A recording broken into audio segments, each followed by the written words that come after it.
I recognize Ms. Greene for 5 minutes. Is that right? Greene next? Yeah. Ms. Greene for 5 minutes of questions. Thank you, and thank you so much, and thank you for doing this hearing. CISA claims that it has not engaged in censorship, and that is a complete and total lie.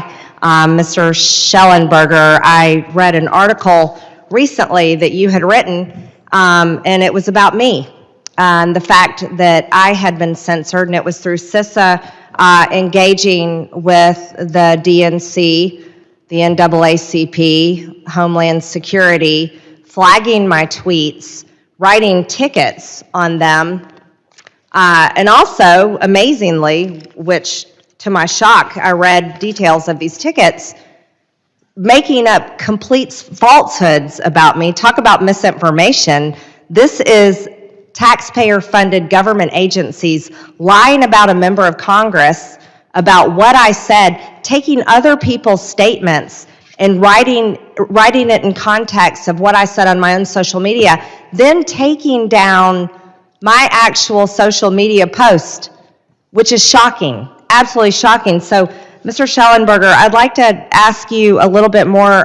You worked on the Twitter files, and I want to thank you for that work, and thank you for writing this article, calling attention to the fact that me as a member of Congress had my own First Amendment violated. That's also a First Amendment violation on behalf of my entire district, because they elected me and sent me here to represent them. So thank you very much for that.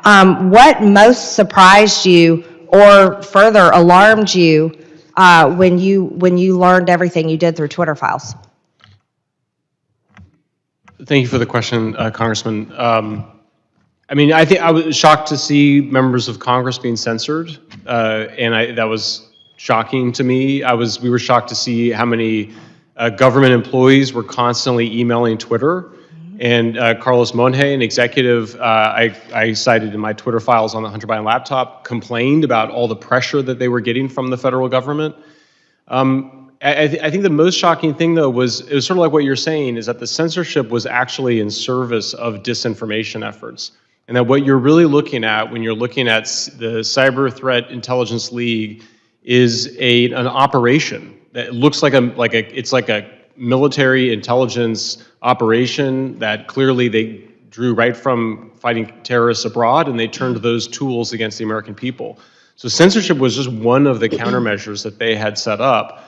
But with the Hunter Biden laptop, it was a disinformation campaign aimed at tying the laptop to the Russians, even though there was no evidence for it. And so you might have a situation where Yoel Roth is like, oh, I've got a good relationship with the FBI, but he's the target of an operation that was aimed at convincing him that there was something suspicious about the Hunter Biden laptop, even though they had the receipt from Hunter Biden and they had the FBI subpoena taking the laptop in December 2019.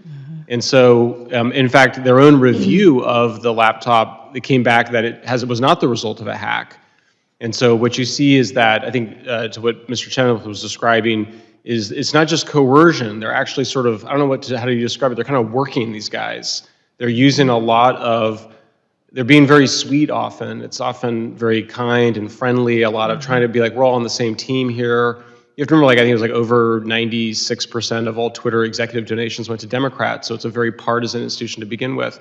So they're already primed to believe that there maybe is something wrong with that Hunter Biden laptop. And so what was important is not just that it was censored, but really that Twitter participated in the disinformation effort to create the perception that there was something illegitimate about it, that it was a result of a hack and leak. Right, and so did Facebook, and so did Google. That's right. Largely the internet. Speaking of the partisan difference there, we have who was being censored. President Donald J. Trump, Senator Thom Tillis, Speaker Newt Gingrich, Governor Mike Huckabee, Congressman Thomas Massie, Congresswoman Marjorie Taylor Greene, Newsmax, the Babylon Bee, Sean Hannity, Molly Hemingway, Harmeet Dillon, Charlie Kirk, Candace Owens, Jack Pacific, Tom Fitton, James O'Keefe, Benny Johnson, Michelle Malkin, Sean Davis, Dave Rubin, Paul Sperry, Tracy Beans, Chanel Ryan, and then add in the most offensive, what I consider to be the most offensive, an untold number of everyday Americans of all political affiliations. These are people that don't have powerful platforms like me as a member of Congress. These are average American citizens that rely on the government to protect their rights, their freedom of speech, and it's outrageous. Mr. Chairman, I hope that we can, I certainly would like to completely defund CISA. It's an agency that should not exist. It's violated the American people's rights. We should completely get rid of it, and it shouldn't be entitled to do this anymore. Thank you. I yield back.